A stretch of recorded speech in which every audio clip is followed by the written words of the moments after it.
नमस्कार, स्वागत है आपका हमारी खास पेशकश भाग्यफल में और आपके साथ मैं हूं आशीष। होलिका दहन को छोटी होली भी कहा जाता है और इस दिन होलिका जलाई जाती है। फिर इसके अगले दिन धूमधाम के साथ होली का त्यौहार मनाया जाता है। हिंदू धर्म में इसका कई महत्व है और ये बुराई पर अच्छाई का प्रतीक भी माना जाता है। इसकी तैयारियां महीनों से शुरू हो जाती हैं। फागुन माह की पूर्णिमा तिथि के दिन होलिका दहन यानी छोटी होली मनाई जाती है। होलिका दहन के कुछ नियम होते हैं और नियमों का पालन करना भी बेहद ज़रूरी होता है। इसी विषय पर हमें विस्तार से जानकारी देने के लिए हमारे साथ कुछ ही पलों में जुड़ेंगे ज्योतिष परिषद और शोध संस्थान अध्यक्ष ज्योतिषाचार्य पंडित पुरुषोत्तम गौड़ जी। आचार्य जी से हम बातचीत करेंगे, समझने की कोशिश करेंगे कि आखिर किस तरीके से हम लोग छोटी होली के दिन के नियमों का पालन करें और किन का ना करें, क्योंकि बहुत ज़रूरी है हर चीज़ को समझना जानना। हर एक चीज़ का उद्देश्य होता है और फागुन माह की पूर्णिमा तिथि के अवसर पर जब होलिका दहन होगा, यानी हम सब जब पहुंचेंगे होलिका जलाने के लिए, तो हमें किन चीज़ों का ध्यान रखना है ये समझने वाली बात है। शुभ मुहूर्त क्या होगा, किस समय जो है हम पहुँचेंगे, ये भी देखने वाली बात होगी। होलिका दहन की महत्ता को समझना बेहद ज़रूरी है। महाराज जी हमारे साथ जुड़ चुके हैं, आचार्य जी। आचार्य जी, स्वागत है आपका भाग्यफल में। और आज हम लोग होलिका दहन पर बात करने जा रहे हैं, इसकी महत्ता पर बात करने जा रहे हैं। स्वागत है आपका जी। धन्यवाद। श्री राम जय राम, जय जय राम, मेरे राम की जय हो। महाराज जी, आज के विषय पर मैं आपकी टिप्पणी लूं उससे पहले तमाम दर्शकों से अपील है कि अगर आपके मन में कोई सवाल है, कोई शंका है, तो आप हमारे साथ जुड़ सकते हैं। आप समस्या का हल जान सकते हैं। नंबर आपकी स्क्रीन पर इस वक्त हम लोग फ्लैश करने जा रहे हैं। नंबर है 012071533787। ये पहला नंबर है। और जो दूसरा नंबर है वो है 012071533826। तो अपना सवाल पूछने के लिए आप इन दो नंबरों पर हमें कॉल कर सकते हैं, हमसे जुड़ सकते हैं और अपना प्रश्न आप महाराज जी से पूछ सकते हैं। महाराज जी, अब मैं आपका रुख करूंगा। होलिका दहन में अब ज़्यादा समय बचा नहीं है और तैयारियां हर नुक्कड़ चौराहे पर हम देख रहे हैं। अब ऐसे में होलिका दहन की क्या महत्ता है, इस दिन क्या अशुभ मुहूर्त इत्यादि होगा, मैं चाहूंगा इस पर आप प्रकाश डाल दें। देखिए आशीष जी, आपने बहुत अच्छा प्रसंग रखा है। ये बात बिल्कुल सही है, क्योंकि होलिका दहन फाल्गुन शुक्ल पक्ष की पूर्णिमा और प्रदोष व्यापिनी पूर्णिमा को भद्रा रहित करना शास्त्रोक्त माना जाता है। इसमें चतुर्दशी और सोमवार दिनांक 6 मार्च को सायंकाल 4:18 पर पूर्णमासी हो रही है और यहाँ प्रारंभ होकर के अगले दिन मंगलवार को सायंकाल 6:10 तक रहने वाली है। ऐसे में प्रदोष काल में पूर्णमासी 6 मार्च को ही रहेगी और प्रदोष काल पूर्णमासी में इस पर्व को मनाया जाता रहा है। किंतु इस दिन भद्रा सायंकाल 4:18 से और 5:14 तक दूसरे दिन रहेगी। ऐसे में शास्त्र अनुसार होलिका दहन में भद्रा को सदैव टाली जाती रही है।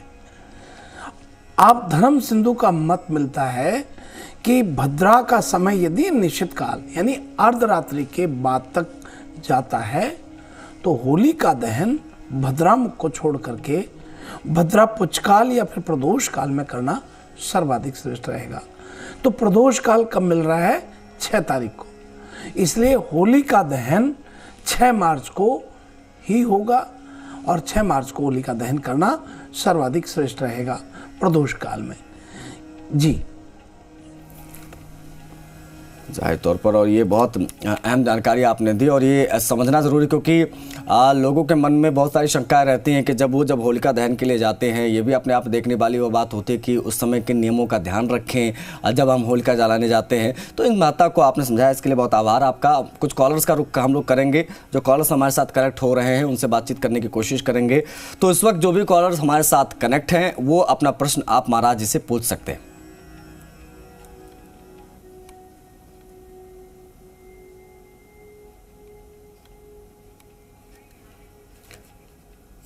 अभी कोई कॉलर आई थिंक नहीं कनेक्ट हो पाया है। लेकिन महाराज जी, अब होली का पर्व है। अब होली का पर्व में अब ज़्यादा दिन का समय बचा नहीं, आज 4 तारीख है। अच्छा, ये कहा जाता है होली के एक दिन पहले का मामला होता है होली जलाने का, यानी 8 तारीख को होली है तो 7 तारीख को होलिका दहन होता है, लेकिन आप कह रहे हैं 6 तारीख को। अब इसके बीच में देखते हैं कि लोग जो है 7 तारीख को सुबह सुबह जो है निकलेंगे होली जलाने के लिए। अब ऐसे में 6 तारीख को होली जलाने का क्या कॉन्सेप्ट है और क्यों इतना महत्वपूर्ण है कि 7 को नहीं बल्कि 6 को ही जलाएं? देखिए, अभी मैं आपको ये बतला रहा था कि प्रदोष व्यापिनी पूर्णमासी पर ही होलिका दहन करना शास्त्रोक्त होता है। और भद्रा रहित, भद्रा नहीं होना चाहिए, ये भी बहुत जरूरी है। मगर यहाँ भद्रा 4/18 से पूर्णमासी का शुभारंभ हो रहा है और 4/18 से भद्रा का प्रारंभ हो रहा है। मगर शास्त्रोक्त मत है कि जब भद्रा अर्धरात्रि के बाद तक जाती हो तो फिर वो प्रदोष काल में आप होलिका दहन कर सकते हैं या भद्रा के पुच्छ काल में कर सकते हैं। इसलिए 6 तारीख को ही प्रदोष काल मिल रहा है। अगले दिन 6:10 तक ही सायंकाल मंगलवार को पूर्णमासी रहेगी, इसलिए प्रदोष काल नहीं मिल रहा है। प्रदोष काल केवल मात्र 6 तारीख को मिल रहा है, इसलिए होली का दहन 6 तारीख को ही रहने वाला है। अब हम बात करें कि होली पर क्या करना चाहिए दहन के लिए। जी देखिए आशीष जी, होली के दहन से पहले सभी परिवार के सदस्यों को हल्दी का उपटन लगाना चाहिए। जी सरसों के तेल में मिलाकर के पूरे बदन पर लगाना चाहिए। फिर सूखने के बाद उसे कागज में शरीर से छुड़ा करके जमा, मतलब उसको छुड़ा करके रख लीजिए और फिर होली के दहन के समय उसे आप साइड में रख के साइड में होली में डाल दें, जल जाए। ऐसी मान्यता है कि ऐसे करने से आप पूरे वर्ष भर स्वस्थ रहने वाले हैं। तन और मन दोनों से मलिनता का त्याग करने का त्यौहार ये माना जाता है। तो ये मलिनता का त्याग हुआ। वैसे भी होली मलिनता को जलाने का, यानी समस्त मन के मलिनता है उसको जलाए जाने वाला ये पर्व कहलाता है। अब यहाँ हम बात करें कि आप उपटन से शरीर का मैल निकाल करके उसे भी होली की अग्नि में भस्म कर दें तो आपकी मलिनता गायब हो जाती है। 5 या 11 गाय के उबले, 1 मुट्ठी सरसों के दाने, नारियल का सूखा गोला लें और फिर नारियल के सूखे गोले में जौ, तिल, सरसों का दाना, शक्कर, चावल, घी भर करके लें और उसे होलिका की जलती हुई अग्नि में प्रभावित कर देना चाहिए। इससे माँ लक्ष्मी का आशीर्वाद प्राप्त होता है। और आपको बता दें कि प्रत्येक काम में आ रही विघ्न बाधा दूर हो जाती है। ये बहुत छोटे सा एक प्रयोग है जिसे करने से आपको लाभ होगा। महाराज जी, प्रहलाद और होलिका की जो प्रतिमा बनाई जाती है, ऐसा क्यों कहा जाता है कि इसको गाय के गोबर से ही बनाया जाए? पहली चीज़ ये। दूसरी चीज़ ये कि जब हम परिक्रमा लगाते हैं, जब हम सुबह जाते हैं होलिका जलाने के लिए अर्ली मॉर्निंग, तो हम देखते हैं कि लोग परिक्रमा लगाते हैं। तो कितनी परिक्रमा होनी चाहिए जब परिक्रमा लगाई जाती है तो उस बीच में? इसके बारे में मुझे लगता है कि आप जो जानकारी देंगे वो लोगों की काफ़ी महत्वपूर्ण होगी। देखिए, आपने ये बहुत अच्छा प्रसंग रखा है। होलिका के और 7 परिक्रमा करके जल अर्पण करना चाहिए, क्योंकि ऐसा करने से घर में समृद्धि आती है। होलिका दहन जब आप प्रदोष काल में करते हैं तो विष्णु सहस्त्र नाम का पाठ करने से लाभ होता है। उसमें विष्णु सहस्त्र नाम के पाठ आप विद्वानों से कराएं या स्वयं करें। जिन लोगों के जीवन में परेशानी पीछा नहीं छोड़ती है उन्हें सुंदरकांड का पाठ करना चाहिए। और जिनको 7.5 शनि चल रहा है या ढहिया शनि चल रहा है या शनि के प्रकोप से प्रभावित होकर के और परेशान हो रहे हैं, ऐसे लोगों को शनि के बीज मंत्र का जप करें और हनुमान जी का विधिवत पूजन करके और आपको हनुमान चालीसा का पाठ करना चाहिए। होलिका के दहन के बाद घर आकर के भी पूजा में एक दिया जरूर जलाना चाहिए। उससे क्या है कि आपके घर में एकदम सुख शांति समृद्धि बनी रहती है। तो ये बहुत छोटे छोटे कार्य हैं जिनको व्यक्ति कर सकता है। और मैं समझता हूँ कि होली के दिन लोग रंगों से सराबोर होते हैं। होली से ठीक एक दिन पहले होलिका का जो दहन होता है, वो होलिका के दहन से पहले कुछ बातों का ध्यान रखना बहुत जरूरी होता है। अगर आप होलिका दहन के कुछ समय हमने जो बताए उपायों को करते हैं तो आपके जीवन में लक्ष्मी माँ की कृपा रहेगी, खुशहाली और समृद्धि आपके घर पे आएगी और घर में सुख शांति संपन्नता का संचार अवश्य होगा। महाराज जी, जब अब होलिका जलाने की बात करते हैं, कथाओं की बात बहुत होती है। मैं चाहूँगा कि वो जो कथा है उसको संक्षेप में अगर आप बता दें तो बढ़िया रहेगा, क्योंकि जो नई पीढ़ी है मुझे लगता है कि वो ज़रूर ये जानना चाहेगी, क्योंकि उनको इन विषयों में ज़्यादा पता नहीं होता है। वैसे में हिरण्याकश्यप, प्रहलाद और होलिका से संबंधित जो छोटी सी कथा है, मैं चाहूँगा उसका वर्णन आप कर दें। साथ ही साथ में नरसिंह की पूजा क्यों की जाती है, इसके बारे में भी मैं चाहूँगा थोड़ा सा प्रकाश आप डाल दें। देखिए, आपने बहुत ही अच्छा प्रसंग रखा है। ये बात सही है कि ये प्रश्न बहुत ही महत्वपूर्ण प्रश्न है, पर सब लोग जानते हैं, सब विदित है आप लोगों को कि हिरण्यकश्यप की बहन होलिका को वरदान प्राप्त था कि वह आग में भस्म नहीं हो सकती। हिरण्यकश्यप ने आदेश दिया था कि होलिका प्रहलाद को गोद में लेकर के आग में बैठे। आग में बैठने पर होलिका तो जल गई और प्रहलाद बच गए। तो ईश्वर भक्त जो है प्रहलाद की याद में इस होली को जलाई जाती रही है। और आप मान के चलिए कि होलिका से ये बहुत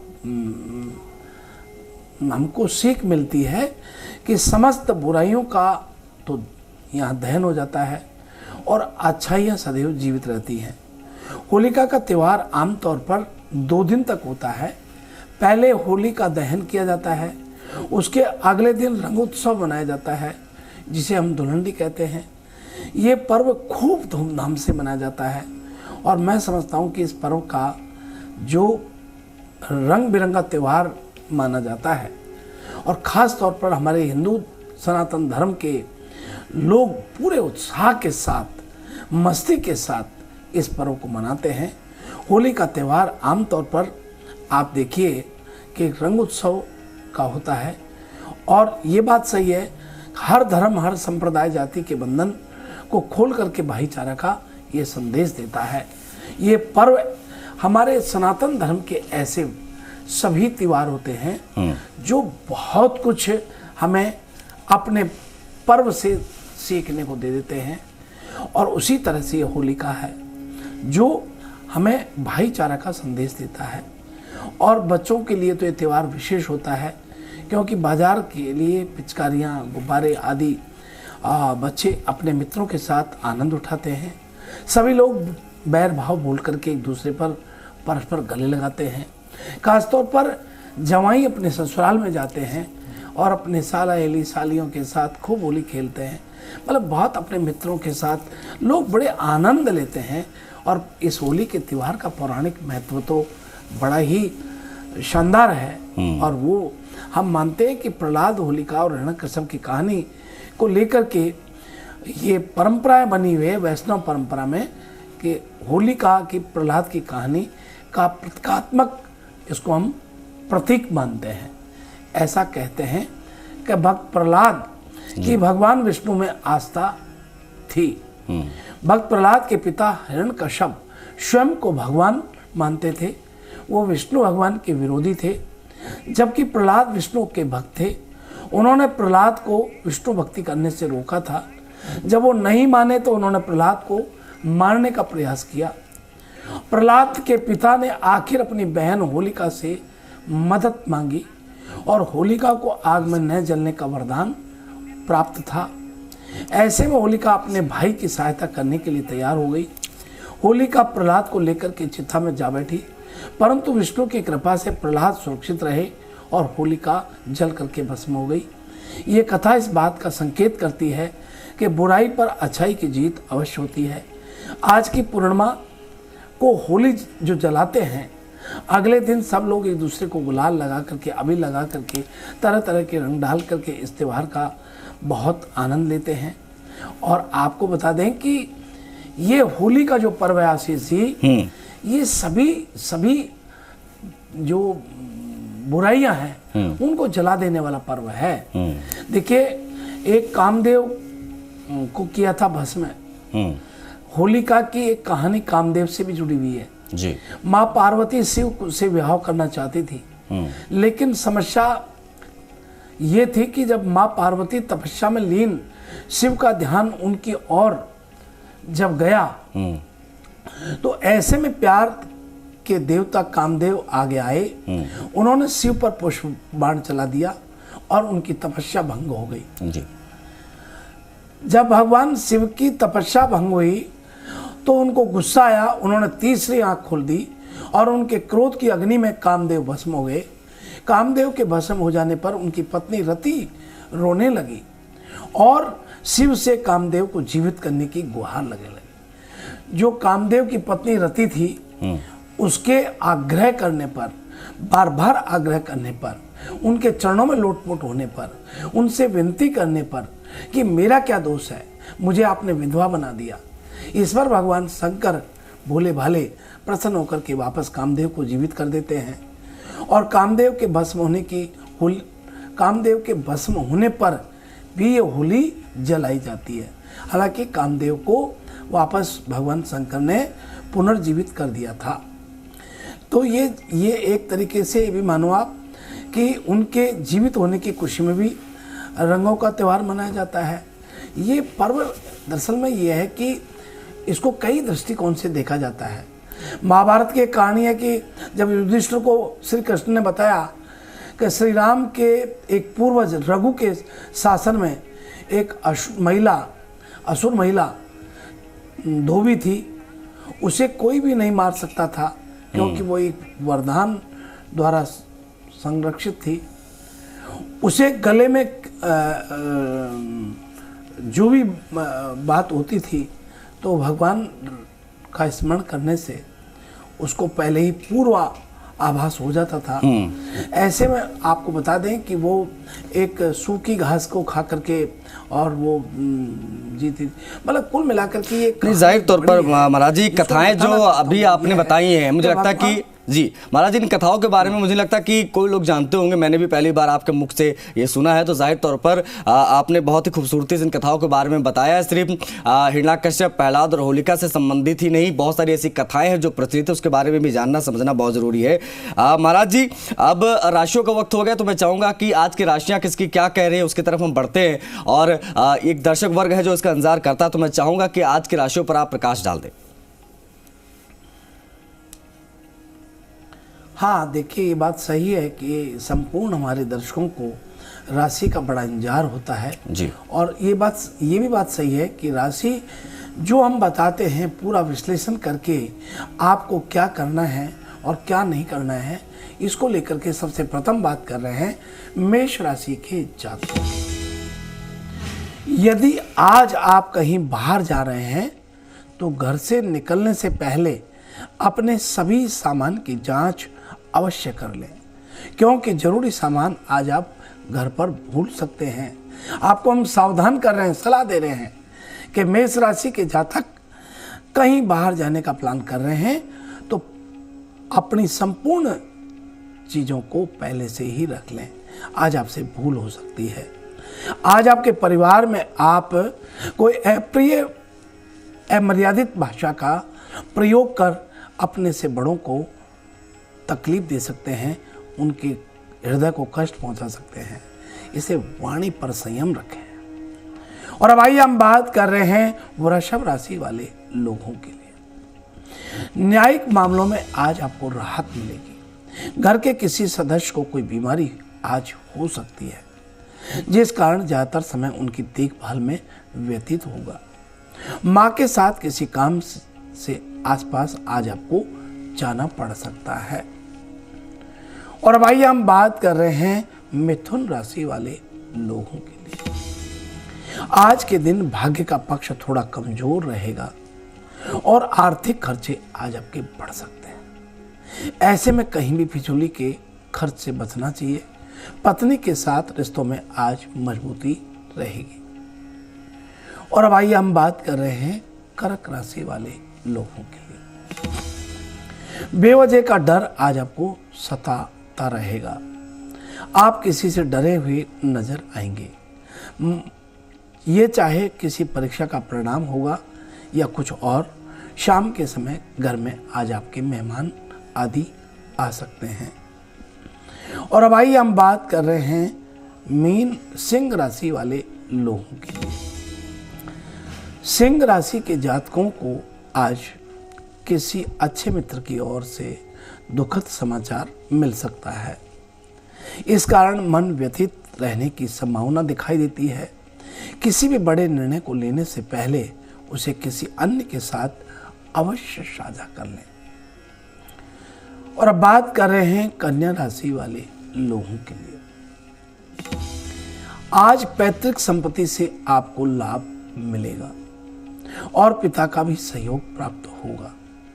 आर्थिक मामलों के अनुसार आज का दिन बहुत शुभ रहने वाला है।